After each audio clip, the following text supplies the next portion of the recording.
start? Oh, really? Oh, I'm sorry, Beth. Okay. That's... Do you want me to start over? No, we don't have to start over. A little warm-up, we'll call it that. I'm so sorry. No problem. We just tried to record a little intro here about how Beth and I met. I do contract work, cabinetry mainly, and this is kind of my passion and hobby, just talking to people and seeing the lives that they've lived, and kind of seeing what kind of experience that you've had in your life and the wisdom that you can pass on to me and others. Great. I want to do you want to change people's lives, and that is my passion. This right here really spoke to me. So Beth wrote a book. It's you want to tell them? Yeah, so this book, it's my passion project. It is Inner Strength, Outer Success, A Savvy Gal's Guide to Financial Empowerment. And first of all, the book can be read by anyone. I think everybody can get something out of the book. Mm-hmm. But the reason why I specifically wrote it to women is because women are further behind on the financial empowerment kind of spectrum. Mm-hmm. And so, but 90% of the information is for a general population. 10% of it says, women, this is why you're behind and this is why you need to improve things. And from my perspective, it was really nice. It's, you say 5% of it might be written towards women, but if you can just not be sexist for a minute and, be vulnerable and say, hey, look at this as a woman's perspective, well, it can also really help a man too. Yeah, so I thought it's super easy to read. It is full of, I didn't want to write a traditional looking book. Mm-hmm. Because traditional looking books are intimidating to people. This book was easier for me to read, and I'm going to say I have probably not read a book in 2 years. Okay. 3 years. Uh-huh. And I read this in about an hour and a half. Yes. It was really quick, super good for my brain too, as I was able to take lessons out of it and apply them to me and who I am. Right. So it was nice. So I wrote the book kind of like a workbook, mm-hmm. because after about 3 or 5 pages, there's a to-do. Mm-hmm. So you walk away with activities and things that you have to think about. Right. And not just you read a book and you're like, oh, I'm not going to implement everything. So I'm giving you a kind of a glide path to say these are some things you can incorporate into your life and things you need to think about and things that you could do. So in addition to being a book, chock full of excellent information, it is a workbook. Yep. Yes. Yep. I definitely saw that part of it in there. Yes, and it's colorful, and there's a picture on each page. Hopefully the pictures make you laugh and make you think. They do make you think. There's a lot of your words in here are very true. You're not trying to feed people full of BS, which I absolutely love from people. I love the truth. I love just people being themselves. Good. And that's what I find from this. So I recommend it to anybody. It's not just a finance book to me, it's a finding yourself book. Correct. Which is very beautiful. Right. Yeah. Because in the book, I kind of talk about my successes and pitfalls in my financial life, because I did have pitfalls. Right. Everybody does. Right. Nobody's perfect. I have pitfalls every day. So I've read in here you're fired from 2 jobs. From 2 jobs. I've been fired from 3 or 4. Yes. I'm a what do you want to call it? I'm a terrible employee but great worker. Don't try to make me something I'm not, basically. Right. So, but I went along, I had the very, I would guess the ideal in terms of education. Yep. Went to a top, I went to Michigan State, which is like a Big Ten school for undergrad. I have an engineering undergraduate degree, and then went on and got a master's degree from a top 5 school. I went to University of Chicago to get my MBA in finance. So, to my surprise, being educated and a diligent worker, that I would have gotten laid off twice. It happens to everyone. It happens to the best of us.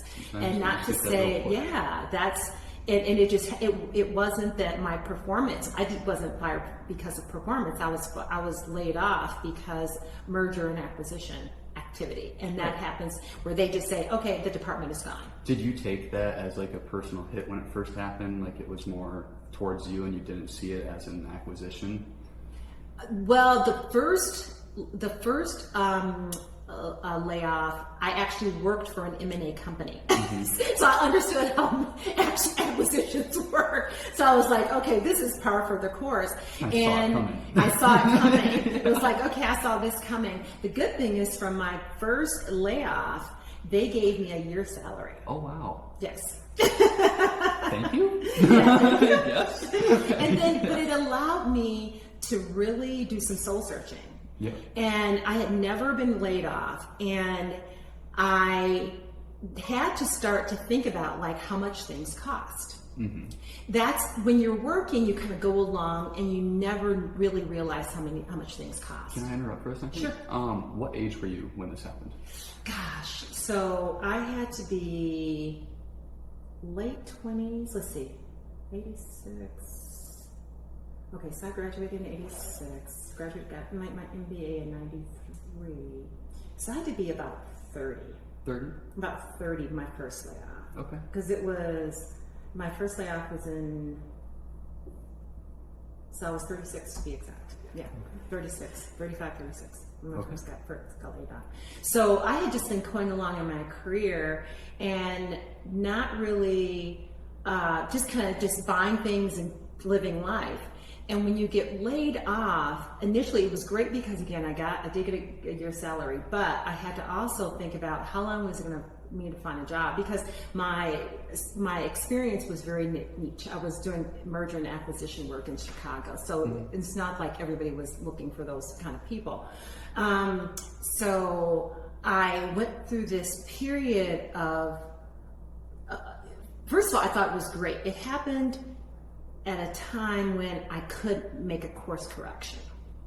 That's the point, is I wasn't in debt. I owned a home. So I could live off of, I could pay for my mortgage. I could pay for things. Mm-hmm. So I wasn't struggling, but I had to do a little bit of a course correction in a couple ways. I had not really been saving for retirement. Okay. I had just been kind of spending on my money. And you're 36 thinking about this, right? Yeah, okay. Yeah. So I was in my 30s, just started thinking about, okay, I need to start saving money. And then also I had to think about like, how much do things really cost? Like I was going to write a book during that time of, I now know how much toothpaste costs. Because before I had never, most of us, we don't pay attention to how much everything costs individually. We throw it in the cart. Now, through this period, I started to understand how much do things really cost, because I was out of work for 14 months. Right. Mm-hmm. And it doesn't just cost money, it costs your time. Right. It took you to get that money. Right. And so everything was a reevaluation.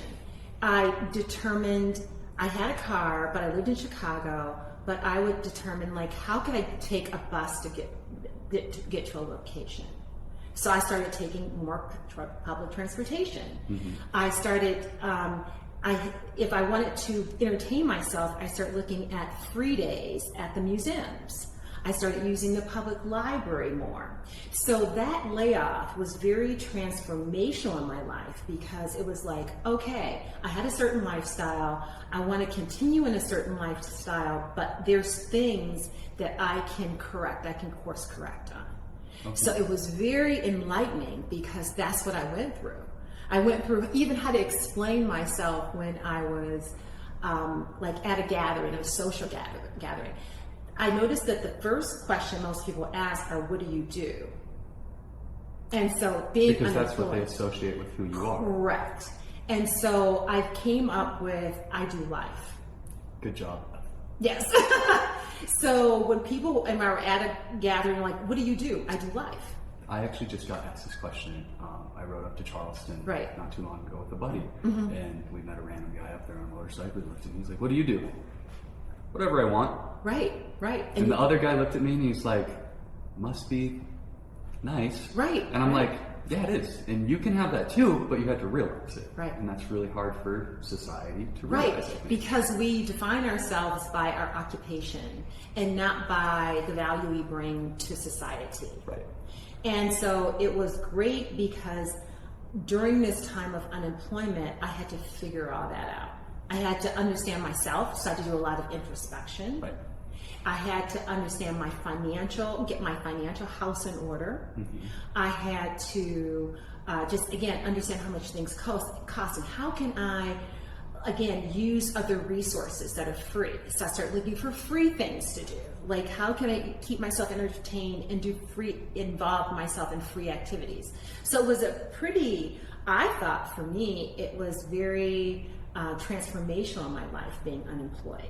The second time I was unemployed, I was probably a little bit more prepared. I didn't get the payout the second time because the company I was working for, I'd only been working for them it was a very, very small boutique company. I had only been working for them for maybe 4 months and I got laid off. It was 3 of us got laid off. It was like an organization of 20 people and 3 of us got laid off. And so I was like last in, first out, you know, and so I was more emotionally prepared, but I didn't have the financial preparedness. Like they didn't give me the big check. They gave me 4 weeks and they said you're out. But I was prepared because I've been saving, because you prepared yourself in the past. Right, I had prepared myself in the past. You developed a new, right. And I don't want to say survival instinct, but it's more of a mindset. Correct, around money. Because I don't think you're surviving, I think you're living. Right. Whereas a lot of people try to survive. Correct. And I'm trying to, in my point of life right now, I'm trying to transition between survival and living. Right. And I'm in that gray zone right now of in between, how do I get to just straight living and not surviving every day? Correct. And you have to navigate through that. What's some good advice you could give me and other people to navigate through that maybe you used in the past that helped you? You really have to determine what drives you and focus on what drives you. Most people don't have the time to do that because there's other things that come into their lives. I was lucky in that some people might say I'm unlucky, but I didn't have kids. And so because kids weren't involved, I didn't have to focus on someone else. I could purely focus on myself. You were able to find yourself better. Correct. I was able to find myself better. And so I was able to say, wow, this isn't working for me. This is not driving me. Because even though after getting laid off, I stopped defining myself by my job. Good. Okay, I stopped. Good job. Don't define yourself by a job. Everyone, don't do that. Because jobs are temporary. Yes. So you can't define yourself by a job. But I told myself that my job, the purpose of a job, is to build a resume, get bullet points on my resume, maximize my income with the least amount of effort. So I had to be efficient and do something that I can extract something out of it for me. So those are the things that you want to find from an opportunity. Like I retired because I didn't want to work anymore. People are like, don't you miss work? No, not at all. Okay. No. I don't miss work. I think with what you're saying too, a lot of people, they get stuck in that, and that's where, my whole life people tell you, do what you love and you won't work a day in your life. Right. And it's really hard to find what you love with all the distractions around you. Correct. Whereas having to make money, and you have to make money at the same time because you have to live. Yeah. And so it's a big game. And so I figured out, like I came out of undergrad with an engineering degree. Got an engineering, decided it wasn't calling me. It was okay. I learned a lot, but it wasn't calling me. It gave you what you needed to start again. Yeah. So that's why I went back to grad school because I was in engineering. I'd only been in engineering so I had graduated in engineering for maybe a year and a half before I went back to grad school. I was like, this is not it.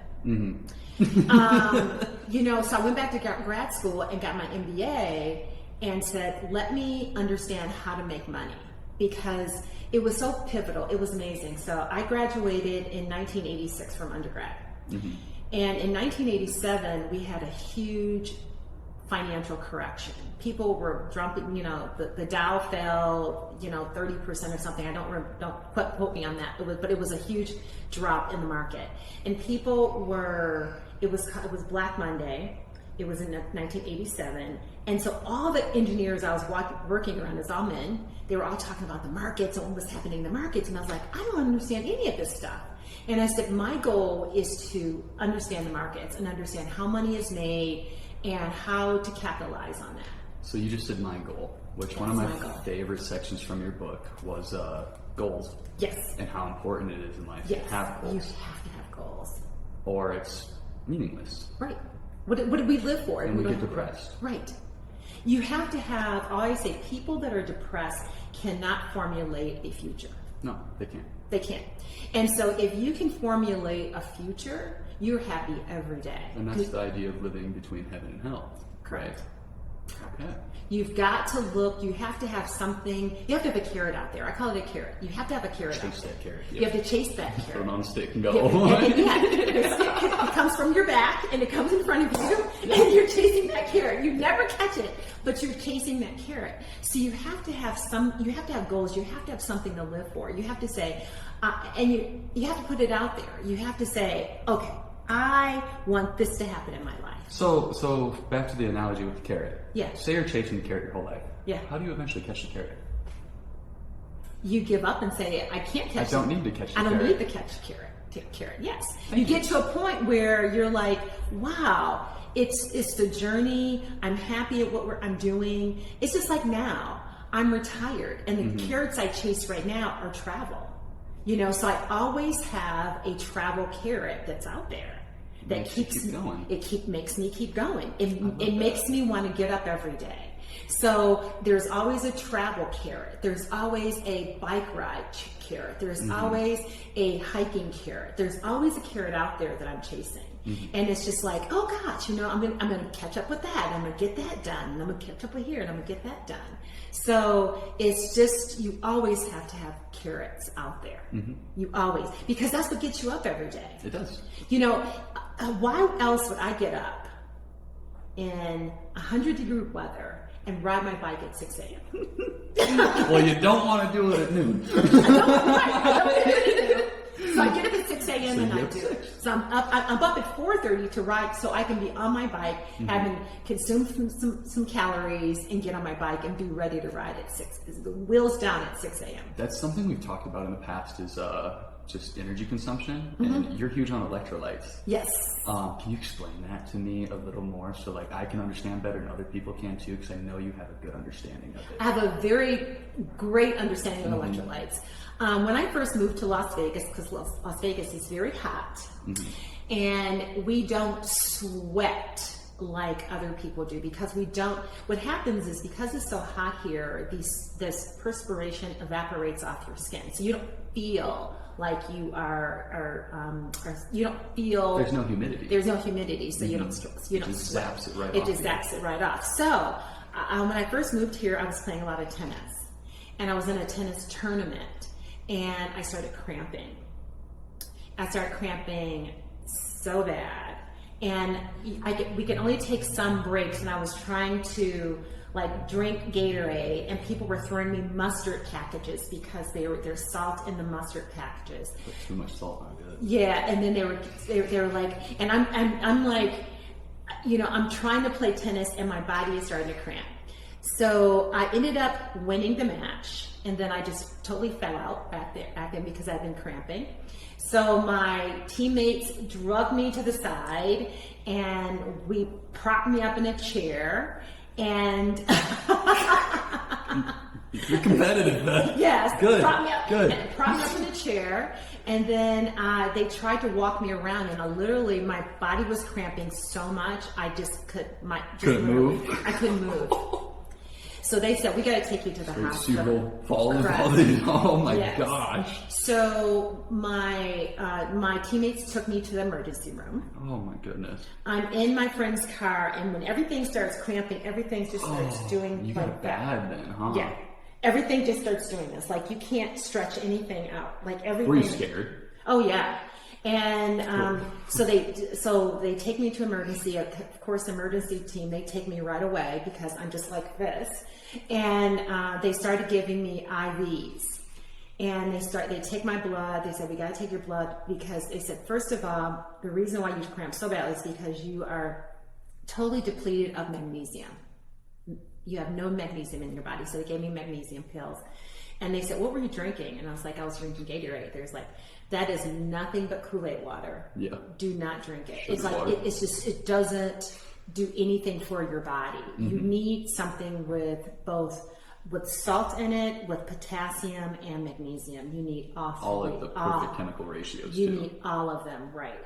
So I said, well, what would you recommend? And they recommended Pedialyte Sport, not just Pedialyte, but Pedialyte Sport. Okay.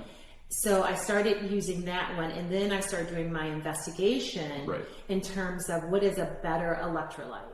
And so I ended up I use Element, and the reason why I use Element is it's only like 5 or 6 ingredients, so that it doesn't have all the additives that other electrolyte drinks do have. I like the flavors, and you have to. It's very key to take electrolytes in prior to working out. So you should be, before you start sweating, you need to be drinking your electrolytes. Right. Because they need to be in the body so that they can start processing through the body. Have you noticed since you've gotten on the trend of electrolytes that you've had more energy throughout the day? Yeah, I do. Yep. Yeah, and you have when you're working out, you have more energy. Because I tell, like, I bike a lot now. I don't play tennis anymore because it just wrecked my back and everything, my knees and everything else. But you perform better as an athlete with using electrolytes. Yes. And anybody who I'm biking with, and they say they're feeling drained, or they don't feel like they have energy, I say you need some electrolytes. This is definitely something that I think, not even just for athletes, I think everybody should try it. Yes. Everybody should try, hey, maybe these electrolytes have something to it, and maybe our body's all electrical, Right, and we need all of the minerals that they have in there, and our bodies are made of minerals. That's what we have in our bodies. And when a lot of people cramp, I tell them you don't have enough electrolytes in your body. Right. You've got to have some. And you've got to have some magnesium, you've got to have potassium, you have to have all those things in there. Yeah. So this really comes down to you are what you eat. And if you watch what you eat, you're going to feel pretty dang good. Correct. Because you look very young and you move very young. Yes. Thank you. Right. I can see that it's working. Yes, it's working. I am a walking testimony for sure. For eating better. And it's like I think I told you I do a smoothie every morning. Well, you treat your body as a temple, I've noticed. Correct. Which everybody should. Right? Everybody should. Now, they should. And then board. again, you discount I do drink occasionally.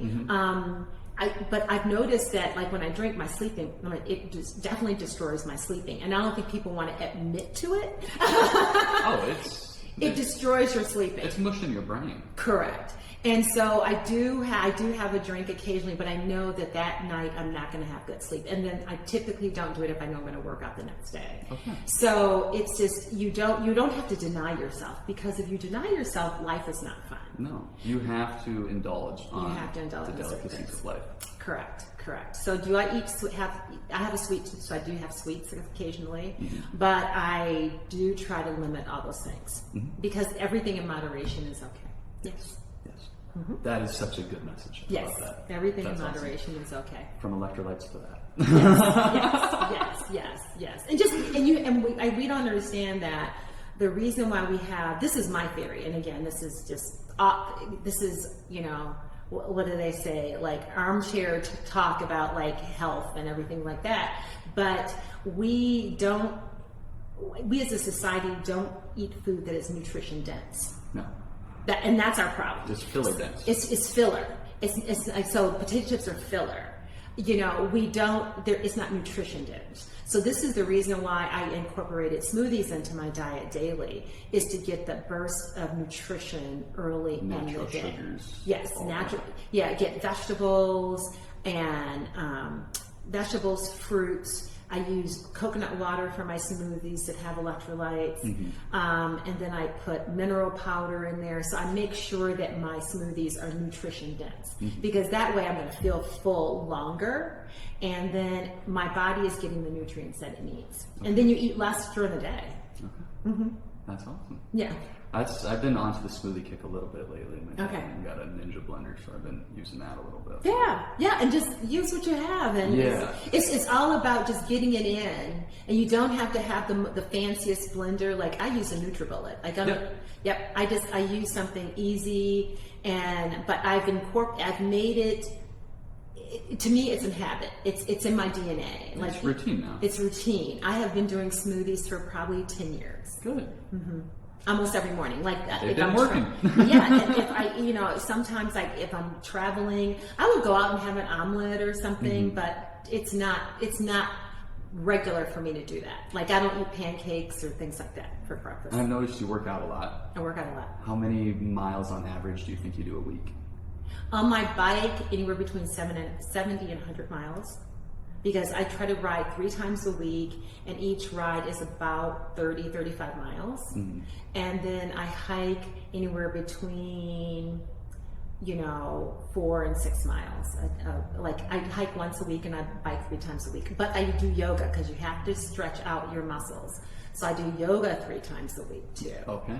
So you have it pretty balanced to where Yeah. you're still making sure you can be flexible and Correct, because especially at this age, you really have to stretch out the muscles, because when I'm on that bike, all my muscles are contracting, and so I have to be able to elongate them and Okay. keep them healthy. Yes. Okay. Nice. Yeah. What I have next? So you want to talk about finance at all? Yes. That's what I was coming up with next, actually. So, kind of with like the car thing, because I think that relates for a lot of people my age right now, because we're all like, oh, let's go buy a brand new car and get in trouble, which you did that, right? Right. So, can you give me any advice there on, why did you want to get a brand new car right away? Well, the only brand new car I ever had was when I first came out, when I first started working. Right. And it's so funny, I didn't get like the fanciest car. I got a car coming out of college that was basic. 0 miles, just straight off the lot. Got straight off the lot. It was a Volkswagen Fox. Okay. And in 1986, it was under $10,000 for a new car. Brand new. Brand new.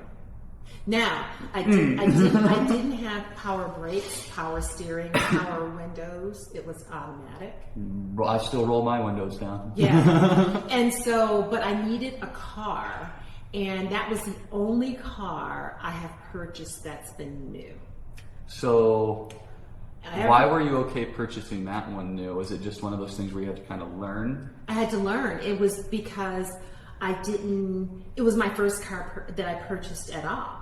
And so I didn't know any better. So not necessarily a mistake, but something that you kind of just followed along with society. Society just says, go get a new car. And that's what I did. Don't do that. So since then, all my cars have been used. Every car that I have purchased has been used. And what are the reasons that you're buying used? Why because the first year, when you drive a car off the lot, it depreciates by 20-25%. Because the value is less than that they're selling you the car for. So you want to get a used car because it's done all its big depreciation already. And you can get great cars that are used. The only time I would recommend anybody get a new car is if you can finance it with 0% financing, and you don't have, if you don't. So if you can buy it outright. If you could just buy it outright, if you can. It's about the only time you should buy a new car is if you can buy it outright. Yeah, and if you can, if you're just getting a good deal from the dealership, like again, 0% financing for 5 years or something, like you shouldn't finance a car. Okay, first of all, cars are depreciating assets. It's not an appreciating asset. So here we have it in society, we have depreciating things and we have appreciating things. Right. Let's explain what an asset is, because not everybody will understand what an asset is. So an asset is something that has tangible value. So something you can touch, feel, like, your house is tangible. You live in it, it has utility, so that's an asset. Right. Then also, if you buy a stock is a tangible asset, because what is a stock? A stock represents a portion of a percentage of ownership in a company. That's all a stock is. So that's something tangible. A car is tangible. That's an asset. You can touch it, you can feel it. So all these things, my chair is an asset. My clothing are assets. Anything you can touch, feel has value as an asset. Now, most assets are depreciating. And the reason why I say they're depreciation is because they lose value. Right. As soon as you buy them, they lose value. So cars fit into that. So what's the opposite of that? Appreciation. Okay. So like gold, silver. Gold, stocks appreciate. Home values appreciate. So not all stocks appreciate. Well, they yes. In theory, they're supposed to. They're supposed to depreciate. If the company's doing the right thing. If the company is doing well, because a stock value is based on future earnings. Right. So it's not what the company's done in the past, but what has it done in the future. So in theory, a stock is supposed to appreciate in value because its earnings are supposed to increase in value. So would you agree when I say that if you're looking at investing in stocks and you're not looking, well, you have to look at the company and what they're doing. Yes, you have to look at the company and see what they're doing. Right. But is it almost worse for you to look at the past and see like that's going to affect the future, or should you be looking at the present and what's going to happen in the future for the company? You should be looking in the future, but the past is going to dictate how well they have executed on the strategy. So you want to see how well are they executing on things that they said they were going to do. So you can go back and see if history is going to repeat itself. Correct. So did this company do what they say they were going to do? How well did they do this? Because that's going to be an indication of how well they're going to do going forward. So if they're saying they're about to do something again, and in the past they've done something really good, and each time they say they're going to, it goes up and then it plateaus, and then they say they're going to again, it goes up and plateaus. Okay. So now we should think moving forward that this company's saying they're going to do something, so invest because it's going to go up. Well, you can't say it's going to go. Do they have plans to do something in the future? So are they coming out with new technologies or new innovations, or let's just take Lowe's and Home Depot, for example. They're not technology companies. That's why I want to use them. So if Lowe's says, we're going to make it easier for contractors to come in and pick up stuff. Right. That's the strategy that they're trying to implement. They're trying to make their client base, they're trying to understand their client base and understand what do they need and how can we make their life easier. Okay. So if you look at the Lowe's, they put out, all these public companies, they have to put out statements every quarter in terms of what they done and what are they going to do. Mm-hmm. So they're going to give you guidance. So you need to look at those things to say, what are they doing to make their consumers' lives easier? So you said there's going to be like guides for this. Do they actually have like places you can go and look at to see what they're doing? Their annual reports. You can look at their annual reports, their quarterly reports. They have investor meetings. Like every quarter, they have investor meetings. You can call into their investor meetings. So if I wanted to find these reports, I just have to look up Lowe's reports, and it would come up. Yep, it will come up. Interesting. Thank you. It will come up. Yes. It will come up. Awesome. Yes. And then you can also, again, so the reason why there's a whole job that people do nothing but research companies. Okay. Is that an analyst? An analyst. Okay. That's what a stock analyst does. Okay. So because they have institutional knowledge of what's happening in the industry, and they're making comparative analysis of Lowe's versus Home Depot, Lowe's versus True Hardware. They're saying, okay, who's executing on the strategies? Who's executing is the key word. Yes. Executing. You have to executing your thoughts, your ideas. Yeah, on the strategies. Action. You have to turn these things into action. Mm-hmm. So you have to execute on your strategy. And that is what is going to dictate a stock price going up. Now, part of it is demand. Right. So again, if you demand something more, prices go up. So when SpaceX, went public, they went public about a month ago. Yeah. Okay. So they started off at, they went public at 125. Mm-hmm. It went up to 250, and it's now down to 120 or something like that. Okay. So that initial momentum is just demand. everybody demanded it. Everybody wanted it. Everybody wanted it. And that's why it jumped up so It jumped up so much. But then when people started doing, it's like, okay, how is he going to execute on all these things he's talked about? People were like, this is not going to happen. Okay. So it really comes down to kind of like a faith in the business. Yes, you have to have faith that they're going to be able to execute on the strategies that they have set forward. Wow. That's why I tell people when you're looking at stocks, you have to see what are their expectations. It's not now in the past you do, because that's going to give you guidance in terms of can they execute on their strategy. So he has proven, Elon Musk, how crazy he is. He has proven that he can't execute on certain strategies, but he is a bit temperamental, and so how well can he implement or execute on the strategies he has put forth for SpaceX? So the reason why it has come down is because there is not the execution. It's a lack of execution. That he can't execute, because right now it's only been a month. Right, and he needs time. He needs time. The execution comes with time. Yeah. So this is why a lot of companies don't go public until they know they can do things, because you're constantly, as a public company, you have to report to the public what did you do last quarter and what are you going to do the next quarter. You're constantly reporting. Mm-hmm. And so until you're at a steady state of growth, do you have confidence that you've executed last quarter and you can't execute on the next quarter? So this is why companies stay private for a while, because if you're private, you don't have to talk to the public about what you're doing. If it takes you 10 years to execute on a strategy, it takes you 10 years and it's fine. Mm-hmm. So from inception to going public, sometimes that timeline, it could be 10 to 20 years. Okay. Because you have to make sure that your concept that you are trying to execute on is going to have some growth trajectory.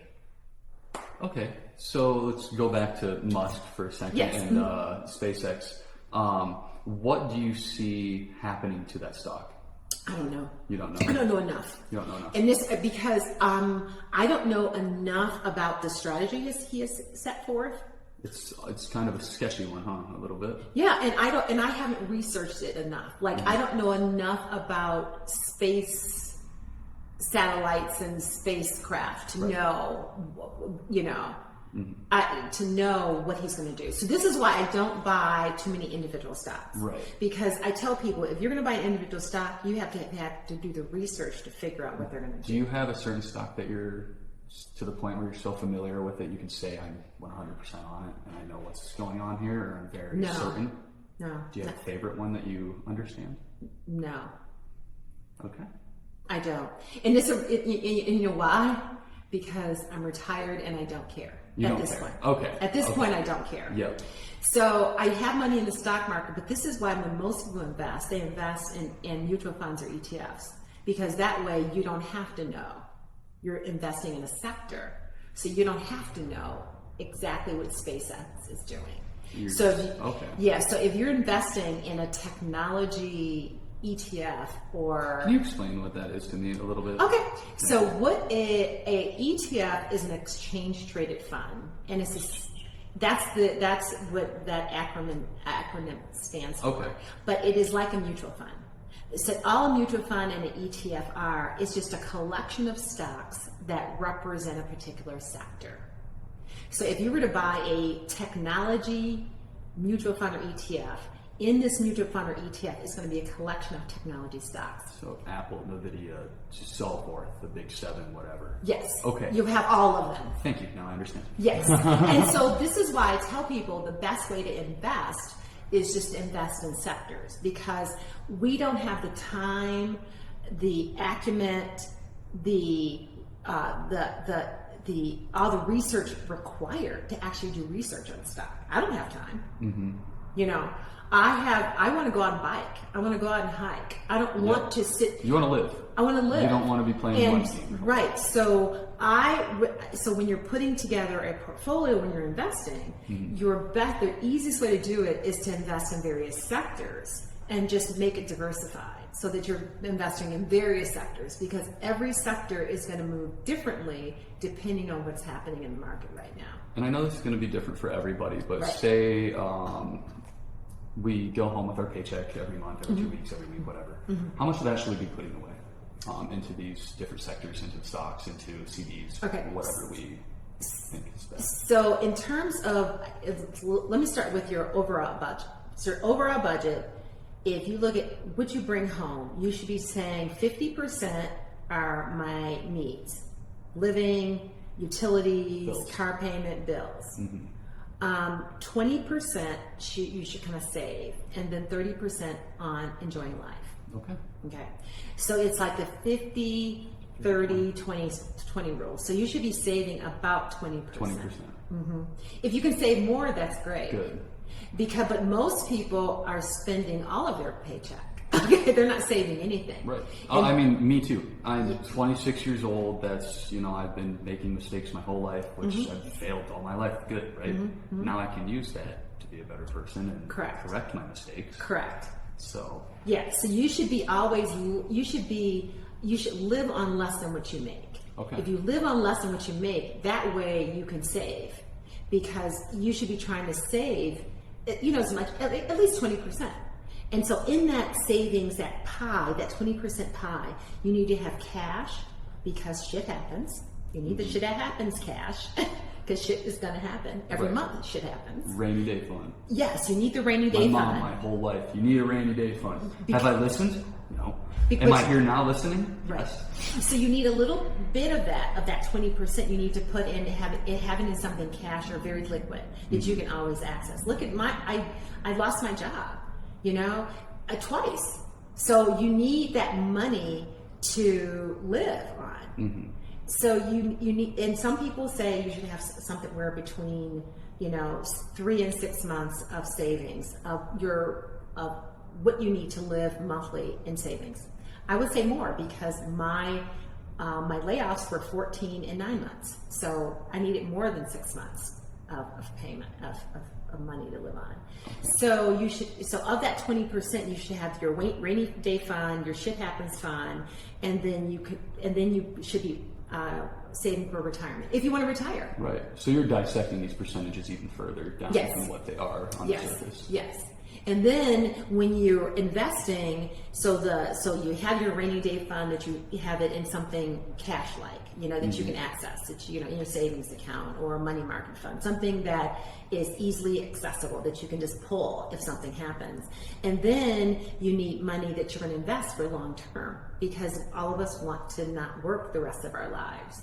So you take that the remaining, and that's what you're putting into the stock market, to the stock and bond markets. Okay. Yes. That's very deep. It's something I'm gonna probably watch this over a few times and be like, oh, that's a new thing I just learned, But thank you. I appreciate that. Yeah. I have a whole, in my seminars, I talk about that. Do you have any content out there that people could find by looking it up, or is it more in person? I do it in person, Okay.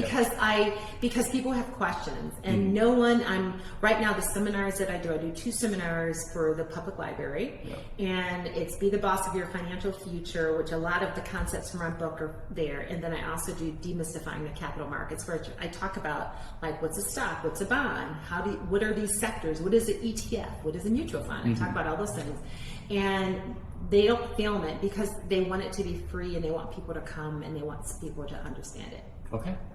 Yep, and it definitely helps to sit and ask stupid questions, I would say, because but you they're ask never questions. stupid. They're never They're stupid, never and stupid. I try to make it, and then it's so funny because I've been doing the seminars at the library now for 3 years. Last year, I had this one guy, Mike. He came to the same seminar multiple times, because he said every time I come, I learn something different. Because the first time you come, you're only going to pick up 10%. Which you want to hear. Right. Or what, the world's telling you need to hear. Right. And then you come again and you pick up another 10%. You come again, you pick up, and then it all starts, it's like a puzzle. It all starts to make sense. Yep. Yeah. Patterns start to hit together. Correct. But I like to teach it because so many people don't understand it. And I was fortunate enough that when I changed my career from engineering to finance, it was all in the investment world. So I understand it pretty good, because I managed money for other institutions, for other people. I've been managing money most of my career. You mastered that field, really. Yes, right. Which a lot of respect to you, because even from how you state it in here, one of the most important points to me is that do not let money control your life. Do not let money control your choices, your decisions, or what you choose to do today or tomorrow. Right. And that's something I'm trying to figure out as a 26-year-old. Mm-hmm. And being a 26-year-old and not having money and trying to figure out money at the same time sucks. Right. Because it's okay though. You're trying it's really to figure awesome. out how do you, because we do, again, people, this is why I say, money does not buy happiness. It doesn't. But it's a hell of a down payment. Yes, it is. It'll create misery if you let it create misery. Correct. It will. What happens is we got to get to a point where our needs are taken care of. When you're onto your wants, that's where it becomes a problem. But once your basic needs are taken, you need money to take care of your basic needs, and we all need that.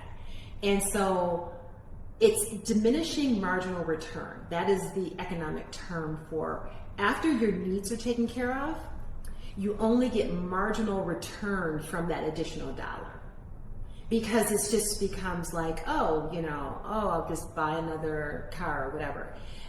But you're not, after you buy the car you need, then you want a car. And then you go on to your wants. Your wants, they never stop. They never stop. No. So you have to put those wants in check. You have to discipline your wants. Correct. And so I always say, there's things that are my basic needs taken care of. Yes, I know where my next meal is coming from. I have electricity. I have air conditioning. I have my basic needs are taken care of. You're comfortable. I'm comfortable. So now I go on to my wants, and I still have to temper those. I still have to temper my wants. I just can't want everything, because then it becomes overpowering. I have to tell myself, I need to take the time to give back, because I get more joy out of giving back than buying the additional thing. Yes. And that's what we have to, in this world, we don't understand, because so many people are trying to fill the void in their lives with things. Yep. Instead of saying, okay, my needs are taken care of. My needs are taken care of. I'm on my wants. How can I extract joy out of my life? And it's to give back. Like, I get joy out of talking to you. I get joy out of, I wrote the book so that I can teach people. I get joy out of talking to people and seeing the light bulb come on when I'm talking about something. This is why I like to talk to people in person instead of online, because online you don't get that. You don't get that interaction. And I don't think people understand well online either. But I like talking to people. I feel that is a gift that I have, and that I should share it with other people. You should. Yes. That's amazing. Yeah. So after the needs, going back to needs and wants, after the needs are taken care of, because it's a struggle. It's a struggle to cover the needs. And that I remember when I first started working, it was a struggle to cover the needs. And you're working and you're working and you're working and you're trying to figure out, like, how do I cover the needs? And the needs, you have to put the needs in check too. It's like, do I really need this? And this is why when I was unemployed, I had to start understanding how much things cost. Right. Because the needs, yes, I need toothpaste, so I need to know how much this costs, and can I get toothpaste cheaper if I go to Costco? So you have to put the needs in check also, so that you can feel comfortable, because we all want to sleep at night. That's what it all comes down to. You want to be comfortable, and you want to be able to sleep at night without stress. Right. And things shouldn't.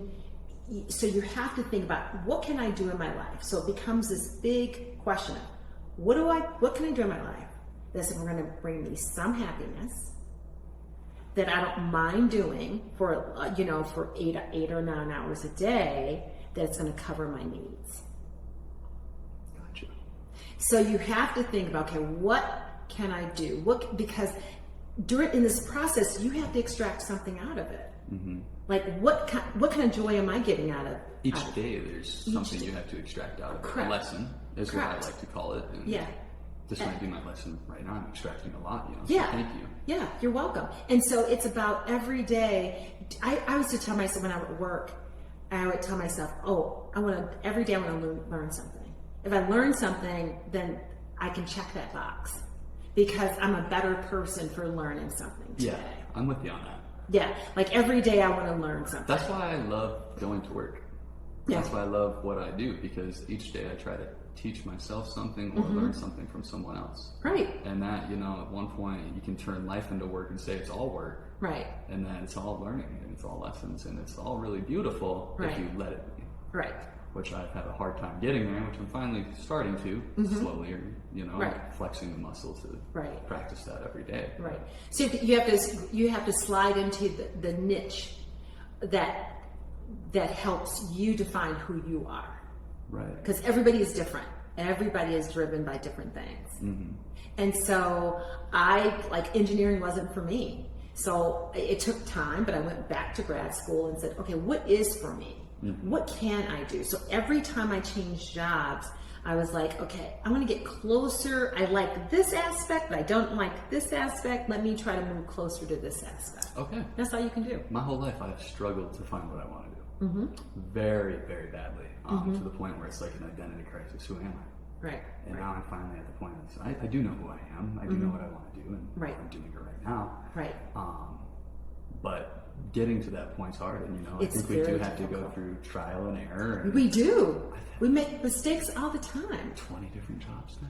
Yeah. You know, and it doesn't bother me to move on from one because that's not me. Right, it's And I not can you. just move on. I Right, don't care. right. I'll quit. I won't even give it 2 weeks notice. I'm sorry. Right. And it's because they won't give you a 2 weeks notice usually. Right. If they're going to let you go, they don't give you 2 No, weeks. it's usually Yeah. hey, you're gone. I'm like, okay. Take your box and get out of here. Yeah, you know, whatever. But that journey is very difficult. But it It is. takes perseverance. It takes tenacity. It takes willingness. So many people, what I have found is that so many people are not willing to be patient and try to find it. I can agree. I was like that. Yeah, most people are impatient and they just want either it to just happen or it to be given to them. Right. That doesn't happen. And that doesn't happen. People aren't going to give you anything. I'll tell you that right now. People Naturally are selfish. right. Well, people are they're in their own world. I would say it's we're all in our own bubble. Right. We're all and we all are trying to figure out our own little bubble life. Right. And so it's hard to focus on your bubble if I'm focusing on my bubble. Exactly. That's just the way we are. Like we can help if people are asked for help, but it's just most people are so consumed by their bubble that they can't. It's hard for them to help other people. It's very difficult for them to help other people. They just can't.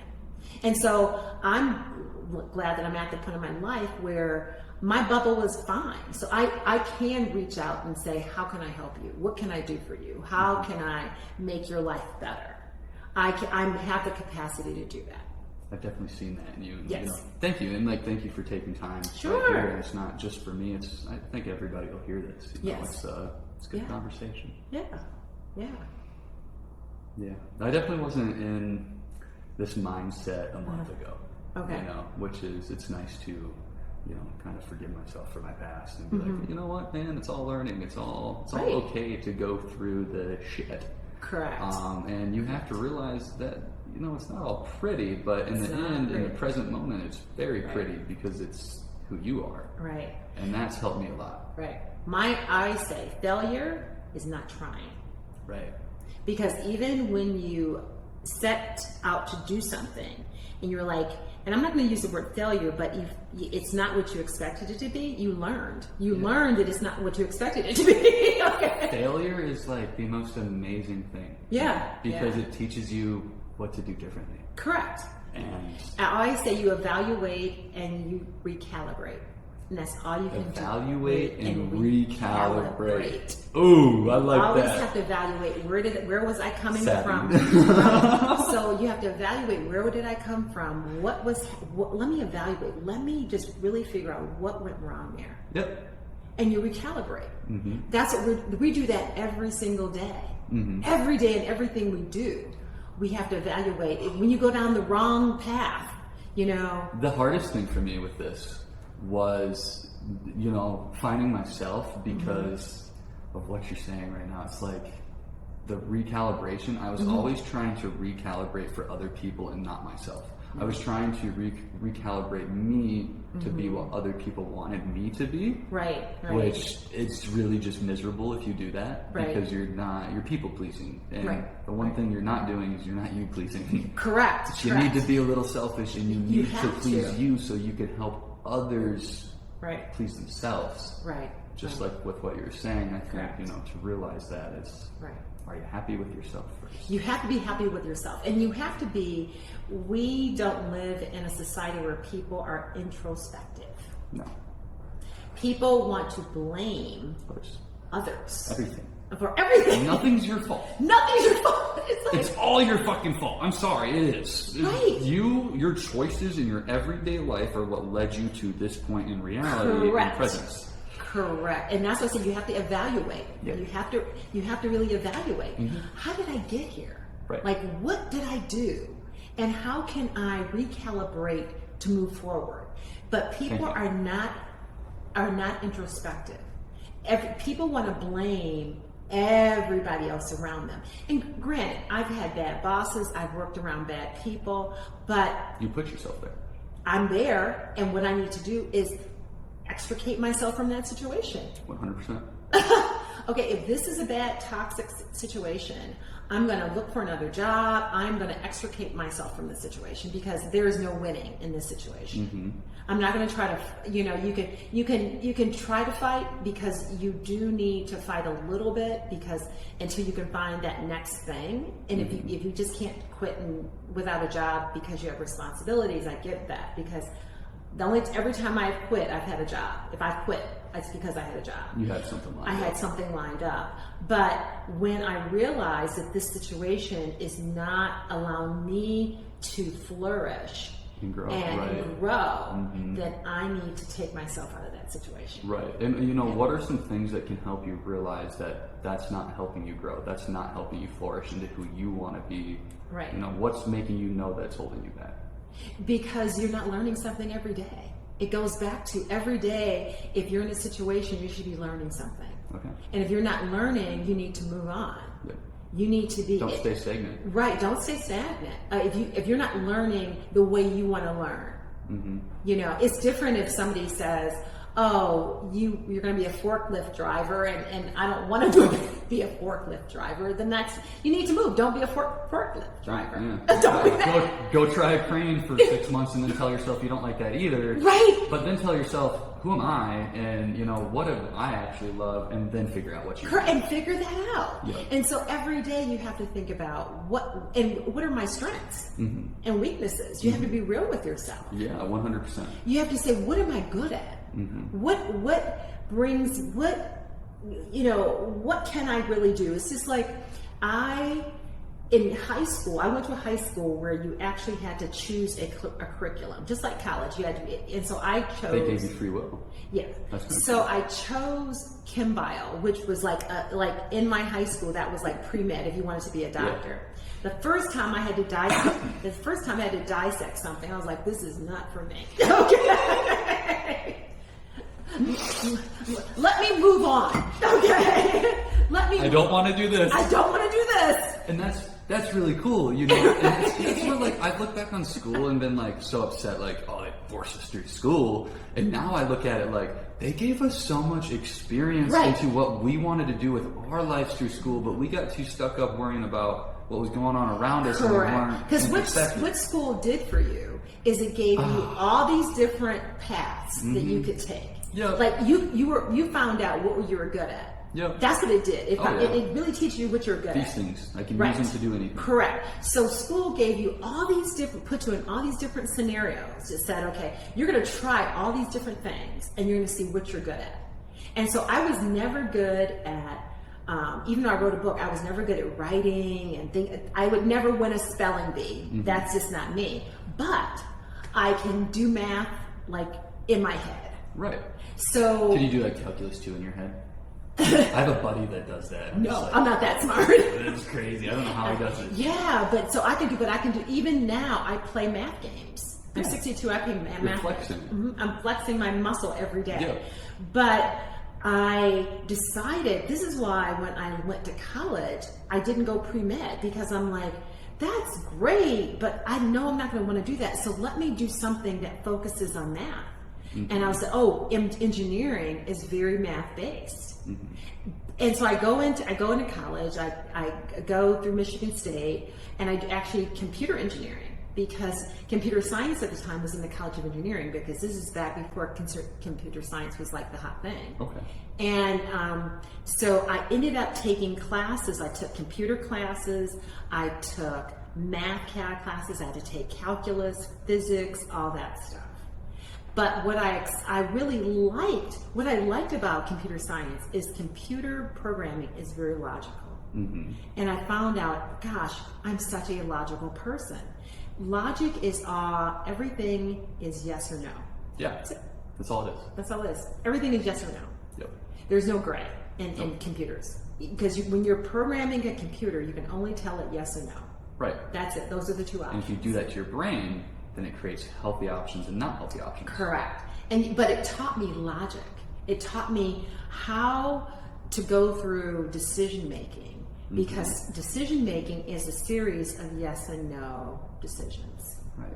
That's all it is. Life is a series of yes or no decisions, because I tell people, when you say no, that's still a decision. You're saying no because you're accepting the status quo. So understand that is a decision. Yes. A decision to your own reality. Yes. From your own perspective and not others. Correct. Basically, we do create the own prison that our minds live in. Right. If you let it be a prison. Correct. Right. But it's not. Right. And so you have to decide, if you say no to something, you've made a decision. It is just to accept the way things are. Interesting. Yes. I love that. Yes.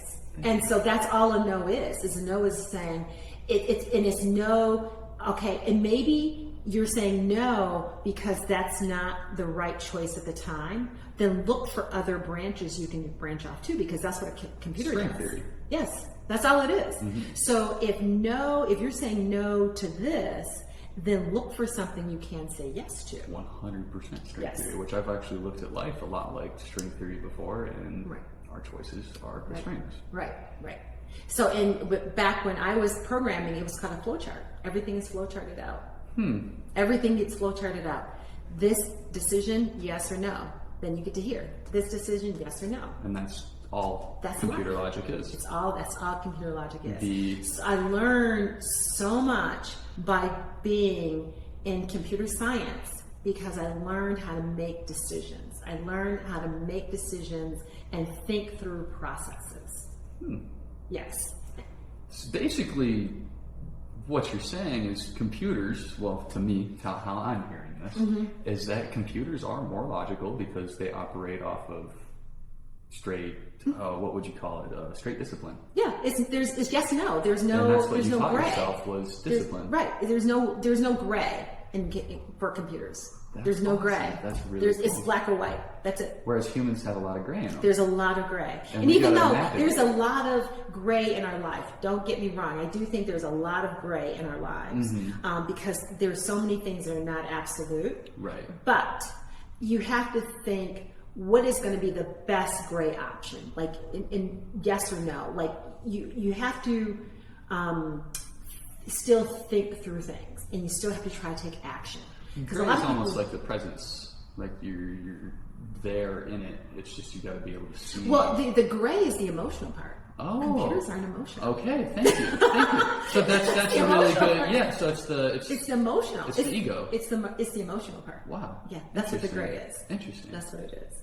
Yeah. Oh. You see my light bulb?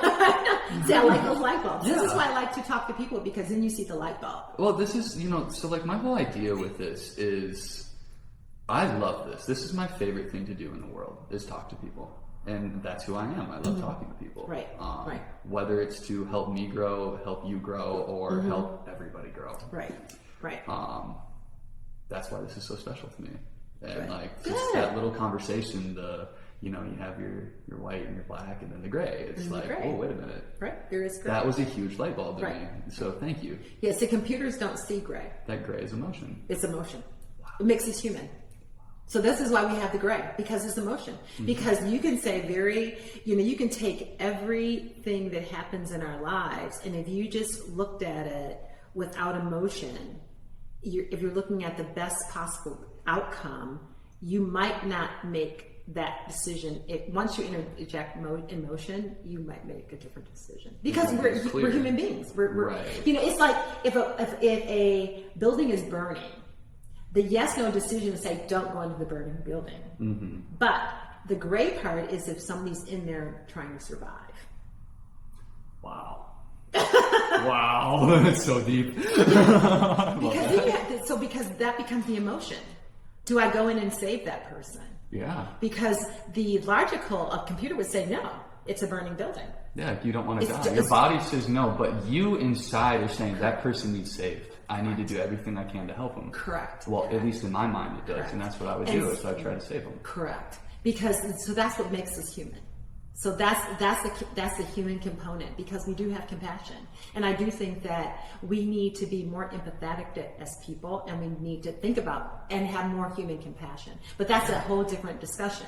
It really is, because when you talk about compassion, we have to understand. Like I always understand that everybody has not had my same experiences. Right. My experiences are going to be different from your experiences. Right. So I have to be compassionate to your journey.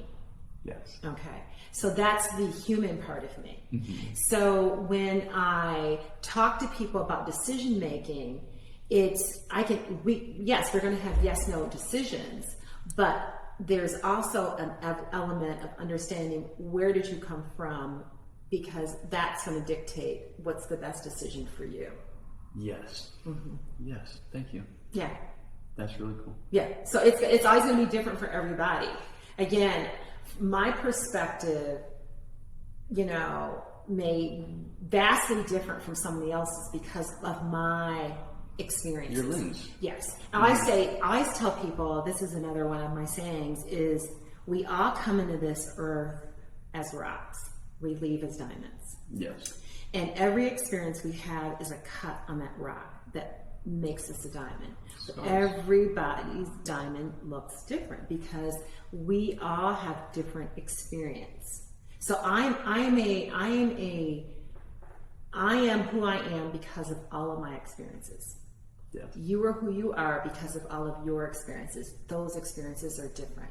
And this is why I can't lecture anybody about what they should do. I have to say, you have to look at your life and find your own. Right. Because your experiences are going to be different than my experiences. I just stumbled upon this not that long ago, Mm-hmm. and I've been working on it through myself and trying to grow as a person, and it's just a lot of clarity with it all. So thank you. Right. Thank you again. Yeah. So it's just understanding what you want, where you came from, what are you looking for, and don't blame other people. Don't. You can't. It's all you. It's all you. It's all you. You can only, there are things, I can just touch on this a little bit, but as a Black woman, there's certain system things. Yeah. There's racism that I cannot control. I can only control how people view me and how people respond to me. I can't control. I can only control. You can't control society's I can't control thoughts. them. I can kind of control policy by marching, by rejecting. In mass, I can do it. As an individual, it's very hard for me to do. But in mass, I can control policies. It may change things. I can control, not individually, but in a group, we can control things. Yes. But I can't control how someone individually looks at me and how they respond to me. I can't control that. No. I can only control how I respond back to them. Yep. That's it. You can really only control you. Right. Honestly, that's the deepest part of it. And when I say me, I can only control how I respond to it. Right. Because do I respond, like if somebody were to call me a nasty name, I can either, if I get mad, that is an element of control. Right. Of They them control controlling you. me. Right. Right. If I just smile and say, that's your opinion. Which is I what I would typically probably do. Right. Like, and then I'd actually probably do. laugh because I know I'm not that way. Right. And I just, you know, and I don't, and sometimes you can't laugh because then it angers a person, it triggers the other person because then they feel belittled. And so I've learned that I say nothing. Typically I say, oh well, you know. Yeah. I'm a little too immature still. I'd probably laugh. Yeah. I'd hurt them a little bit. Yeah. And so, and as a woman, I have to make sure that people don't lash out. People don't lash out and take and become violent. Yes. So as a woman, I can't. Right. I have to kind of mute. Tiptoe a little bit and mute how I might want to. I don't want to belittle the person because once they feel belittled, then they will lash out violently. Yes. And that's another thing of acting on emotion. Correct. Which comes down to that's not you, that's still them. It's them. It's them. And I have to just say, well, that's how you feel. Mm-hmm. You know, I'm sorry you feel that way. Sorry. Yeah. But that's such a good way to go about it too. Like if somebody ever did, I'm sorry you feel that way. Why do you feel that way? What did I do to make you feel that way?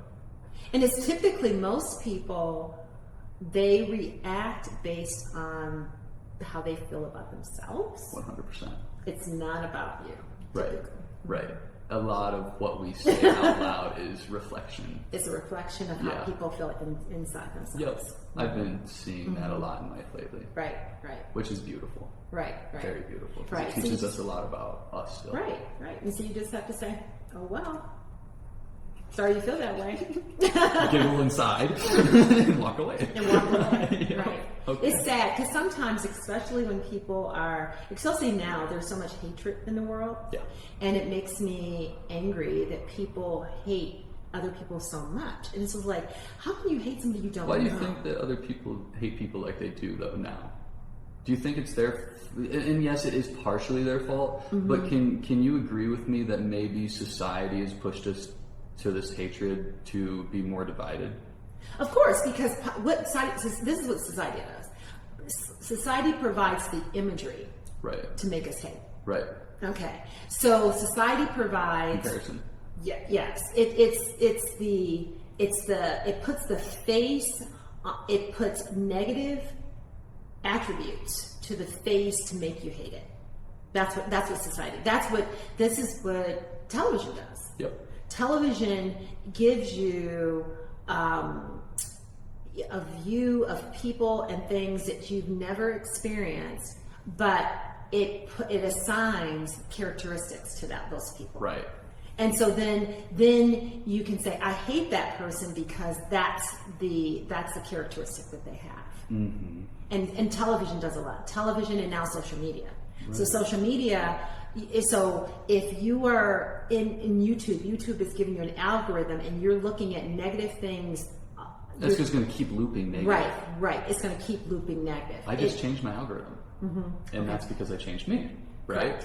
Correct. So my algorithm went from, let's say, somewhat violent, chaotic, to now it's very like self-improvement, growth, and healthy for myself. Correct. And those are the kind of things you're going to get. Yeah. But if you look for outrage, because we live in a society where outrage is like, everybody wants to see outrage. Everybody wants to be, I'm angry and I'm mad as hell and outrage and I'm angry at that person. We want to scapegoat other people. Well, they're angry at themselves because they're playing with society. Yeah. Damn. Yeah. So the hatred now, it's because we are being fed hatred. We're being fed it all day. We're in this black hole of the algorithm that they keep feeding because we're looking for something to confirm our biases. Confirmation bias, that's what we're looking for. We're looking for things to say, I have a bias against people who wear, blue hats. So this algorithm is going to show me everybody who wears a blue hat, and it's going to be negative because it's going to confirm what I think. Yep. And so that anger starts to just bubble in. Some technical difficulties there at the end there, so we'll just cut this right back into where we were. But I think we're finishing up, and we're already talking about other ideas for maybe the next interview podcast thing we have going on, or teaching moments. So. Right. Talking about the, again, my goal in life is really my desire and my mission and my passion is for people to be better stewards of their money. Mm-hmm. That's number one. Just be a better steward of your money, and I want your spending to reflect your goals. Right. Okay. And then I want people to, if you want to invest, I want to educate people on what the capital markets are all about. Mm-hmm. So what is a stock? What is a bond? And talking about what are those things. So giving people the basic understanding of the stock and bond markets, which encompasses the capital markets, and just giving people those tools so they can understand. Okay. Yes. I love it. Because we have to put all these tools in our tool belt. Yes, we do. We have our tool belt. We gotta be ready to use them. Right, we got to be ready to use them. Right. If there's any advice you could give to your younger self, what would it be? Wow, that's a tough one. Mm-hmm. Don't beat yourself up so hard. Wow. My dad told me to not do that yesterday. Yes. Something, and that comes down to, I think, you and I both being that OCD perfectionist. Right. Where we need things to be the way we need them to be. Right. But in reality, it's already really good. Yeah. You gotta kind of just chill in the perfectionism. Yeah, just don't beat yourself up so much. Then you're gonna make mistakes. Thank you. And as long as the mistakes are not earth-shattering, you're not killing anyone. Right. Like honest mistakes. Honest mistakes. Again, you always have to evaluate and recalibrate. That is because that's everything we do in life. Mm-hmm. We have to evaluate, like, what's going on? How can I change the outcome the next time? That's all we can do is prepare for the next time. Thank you. Because every day we have a redo. Yep. Every day we get a redo. Yep. We get a redo every single day, and look at it as a redo. It is. I can do this again. Mm-hmm. I can try again. Yeah. So that's what I would say. Just don't beat yourself up so hard. We have a redo every day. Just write things down. Really write things down. What do you want your life to look like? And then try to really hone in on those things and spend money accordingly. Yeah. Awesome. Yeah. Have a plan. Thank you so much, Beth. You're welcome. I appreciate you. You're welcome. That was awesome. Yes.